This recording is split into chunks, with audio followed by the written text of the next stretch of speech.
Mais um Filmes e Séries. Vamos falar de clássicos, novos clássicos. Eu não poderia deixar de fora It, de 1990 e 2017.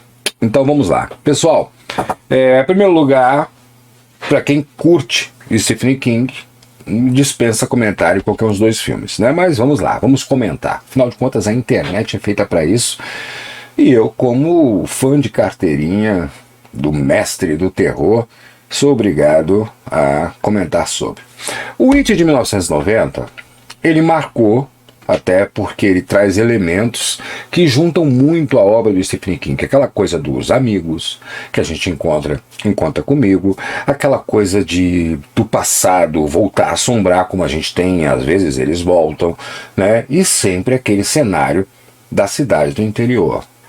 E o It de 1990, óbvio, como todo mundo sabe, era aquela leva de filmes que eram feitos em cima dos livros do Stephen King e que muitas vezes ele não curtia o resultado do filme. Porque todo autor, quando faz um livro, por mais que ele saiba que no cinema isso vai ter que ser adaptado, porque você não tem como fazer um roteiro ao pé da letra de um livro. Um dia eu posso até fazer uma live aqui no canal para conversar com vocês sobre isso, ou para explicar o porquê que isso acontece, mas não tem como. Se você pensa que vai ter um roteiro ao pé da letra de um livro, esqueça. Tá? De antemão você não vai ter um filme, você vai ter uma saga. Como acontece com O Senhor dos Anéis. O Senhor dos Anéis eu acho que é o mais próximo que a gente pode ter de um roteiro quase que fiel ao livro. O resultado vai ser isso, você vai ter filmes de 4 horas, tá? No mínimo. Então o Stephen King ele não curtia muito o resultado do que era feito. O próprio filme Iluminado, o clássico com Jack Nicholson, com direção do Kubrick, é um exemplo disso. Ele não gostou, até porque foram feitas assim alterações que praticamente mudaram a obra. E todo autor tem aquela coisa do vínculo, tanto que a gente fala no cinema que é complicado você trabalhar com um autor vivo. O que é o autor vivo? O cara que ainda não morreu, óbvio. Né? Então, muitas vezes, quando você vai fazer uma alteração no livro, você compartilha essa alteração com o autor. Olha, cara, eu vou mexer nisso aqui, porque no filme vai ficar melhor visualmente, etc e tal. E, normalmente, o cara não gosta. Uma questão de óbvio, né? Você é apegado ao que você cria.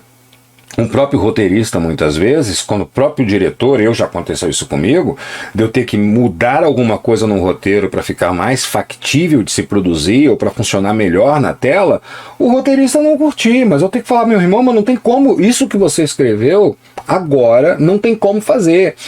Você vai dizer, não tem como fazer porque você não é bom diretor. Não tem como fazer porque às vezes a gente não tem grana. Às vezes o cara coloca uma cena noturna e você não tem equipamento para fazer à noite. Às vezes o cara coloca uma cena externa e você não tem condições de fazer aquela externa naquele lugar, seja por captação do áudio, seja pela própria iluminação, às vezes por segurança, e você tem que adaptar aquela externa para uma interna, aquela noturna para uma diurna, e por aí vai. Tá? Então o que acontece no primeiro It de 1990? Muitos recursos não existiam, até de efeitos especiais. O pessoal fez o melhor que pôde. Alguns efeitos hoje a gente enxerga são completamente toscos, mas foi feito o melhor que deu para ser feito na época. A gente não pode esquecer disso, tá? Já no It de 2017, é aí que vem outra pegada interessante. A gente já tem a mão e a presença do próprio personagem principal. Ali já tá a mão do cara. E o filme já é mais próximo do livro dele. Inclusive ele trabalhou na adaptação do roteiro. Tá? Já no It, capítulo 1 e 2, feito em 2017, você tem mais recursos tecnológicos. Os efeitos são fantásticos. A própria cena do Pennywise no meio-fio, né, no bueiro, a gente vê uma diferença gritante de recurso, até de fotografia. Então você tem aí, que tem o easter egg da coisa, né, os 27 anos de um filme para o outro, e a história conta exatamente isso, o reencontro dos amigos para enfrentarem a criatura 27 anos depois. Eu não estou dando spoiler, tá? Não vou dar spoiler. Inclusive vou começar a fazer vídeos aqui no canal com um spoiler de filmes, tá?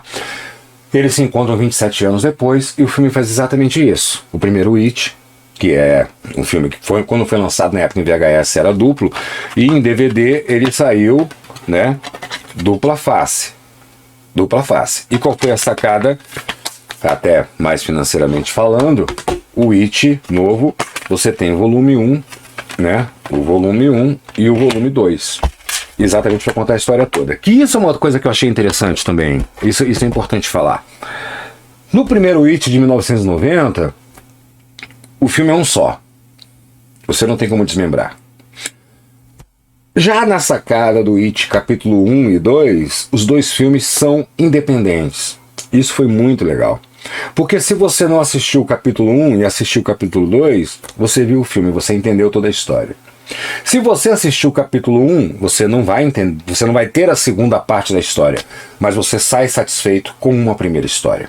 Tem início, meio e fim e desfecha. No capítulo 2, apesar dos flashbacks que acontecem do que teve no capítulo 1, você também tem início, meio e fim. Os dois filmes são ligados pela questão da sequência da história, mas são independentes. Isso foi muito legal. Comercialmente falando, foi uma bela sacada, porque você tem dois produtos ao invés de ter um só, que foi o que aconteceu no It de 1990. As histórias, os personagens possuem alguns pontos muito parecidos, né?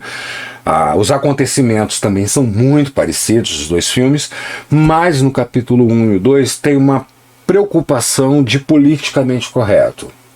Então ele traz algumas pautas identitárias de forma muito subliminar no filme, mas que ficou bem legal, entendeu? Ele traz a questão do racismo, ele traz a questão do homossexualismo, ele traz a questão mais aprimorada da violência contra a mulher, ele fala também da questão do abuso infantil, fala da questão do bullying de uma forma melhor trabalhada. Então, o It de 2017, capítulo 1 e 2, ele se torna um filme interessante também por esse aspecto.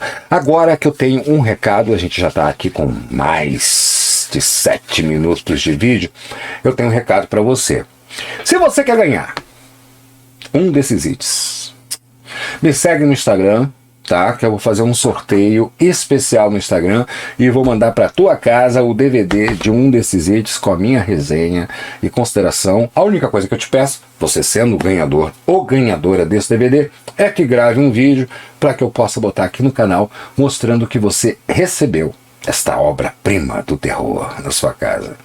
E, gente, não tem jeito. Stephen King é único. É único. A gente vai ter aí outros autores, grandes mestres, como o terror italiano Dario Argento, que eu vou fazer também um especial aqui no canal sobre o Dario Argento. A gente vai ter aí também Mario Bava, que também é fantástico, italiano também. A gente tem o Hitchcock, que é o mestre do suspense.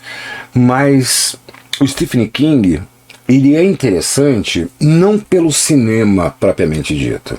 O cinema é uma ponta, é uma consequência da obra dele. O Stephen King, ele é interessante pela capacidade, apesar de muitas vezes ele pegar a mesma referência sempre, várias obras dele, ele coloca o personagem principal como escritor, que é uma coisa meio que autobiográfica, a repetição dos elementos que ele usa na sua obra, mas isso é uma coisa comum de escritores e de roteiristas, se torna até um traço de identidade do autor, utilizar vários elementos, às vezes repetidos, né? Mas ele consegue produzir uma escala de produto literário incrível, incrível. Inclusive no It de 2017, no volume 2, ele faz uma autocrítica através do personagem principal, que é escritor. E é bem sacado isso. Então ele é um cara que ele se torna único não somente pela quantidade do que ele escreve, mas pela qualidade do que ele escreve. O cara é uma máquina de produzir contos, e cada livro do cara é desta napa de grossura, né? Não são aqueles contos curtinhos, com todo respeito aos grandes mestres que escreveram contos curtos como Edgar Allan Poe. O Stephen King, ele consegue fazer uma riqueza de detalhes impressionante no que ele cria. Por isso vale a pena, tanto para quem curte a literatura, ler Stephen King, ou para quem curte o produto cinematográfico, por mais que seja alterado. Tem várias obras do Stephen King para mim são fantásticas. Christine, o Carro Assassino, Sonâmbulos, Tommyknockers, que foi lançado agora recentemente DVD como acho que é os Escondidos, mas Tommyknockers também fala da questão de ETs e tal, muito legal, né? E ele pega do drama à ficção científica ao terror. Então isso torna a obra dele mais rica, tá? Então, se você quer ganhar uma dessas obras do Stephen King, me segue no Instagram, tá aparecendo aí na tela, eu vou fazer um sorteio e posteriormente eu vou mostrar aqui no canal o ganhador, tá bom?